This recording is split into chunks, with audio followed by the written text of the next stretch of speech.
mo, nakaka-relate ako sa'yo. Kasi, galing kami ng Quezon City, QC, yes. Tapos nag-shift kami ng Rizal, sobrang laking ginawa sa buhay. As in, kasi we get to enjoy yung features na meron ng Rizal, yung mga sceneries, yung mga greeneries, no, yung mga breathtaking overviews. Sobrang ganda talaga as in. Tapos yung mga restaurants, mga sikat talaga mga restaurants dito sa Rizal. Yung mga dinadayo-dayo talaga nila, no? Yung mga resorts, no? And aside from that, kung meron kayo sa family, let's say a biker or rider, no? Sikat yung Tanay at saka Pilili na puntahan for the rides.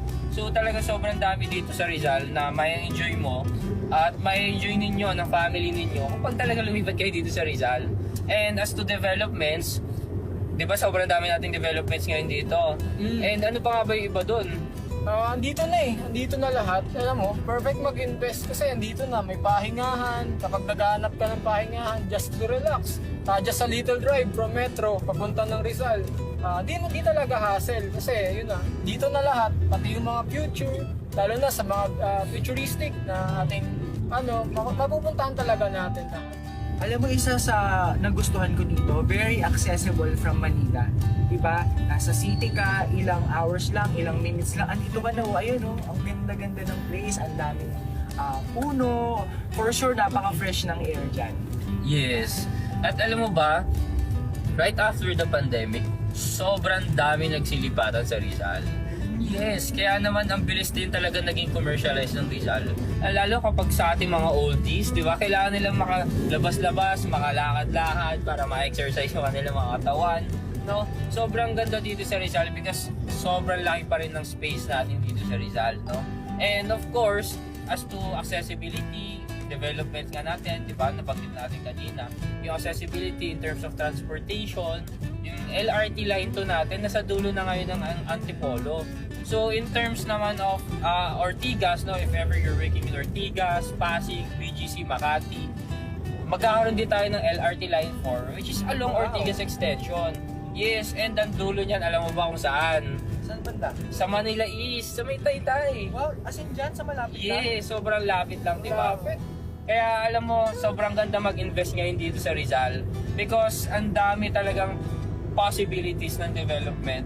So kaya naman very open yung mga investors dito ngayon sa Rizal.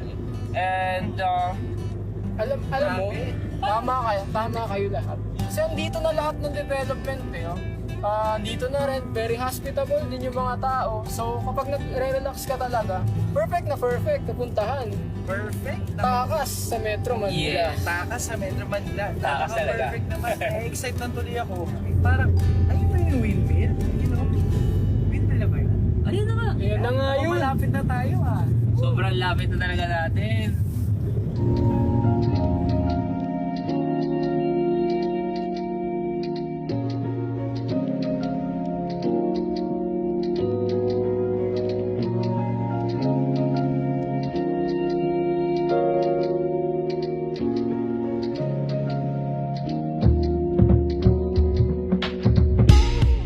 Wow, ganun lang yun.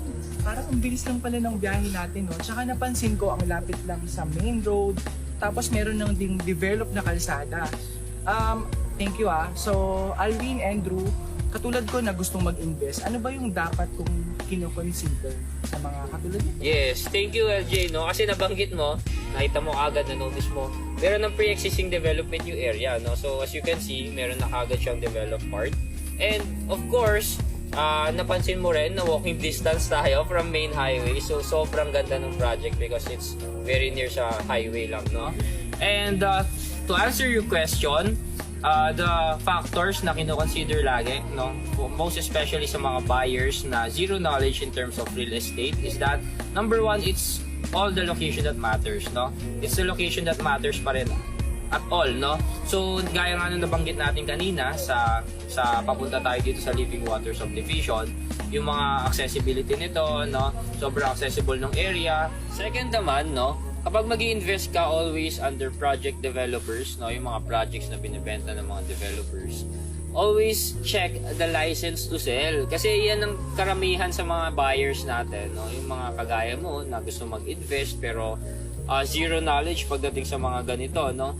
Kapag mag-i-invest kayo, always check the license to sell of the project. And for Living Water Subdivision, that's very easy, no? That's very convenient because we have a license to sell. So, ang ibig sabihin mo, Drew, na kapag merong license to sell ay mas madali ang magiging proseso at less hassle para sa akin na gustong mag-invest. Actually, tama ka dyan. When it comes to electricity, water, internet connection, mapapansin mo meron na. So, madali ang pamumuhay.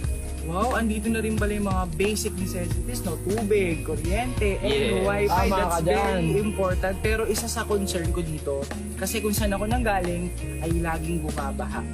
Dito naman, no, pagdating sa Living Water Subdivision, it's proven and tested, no, LJ.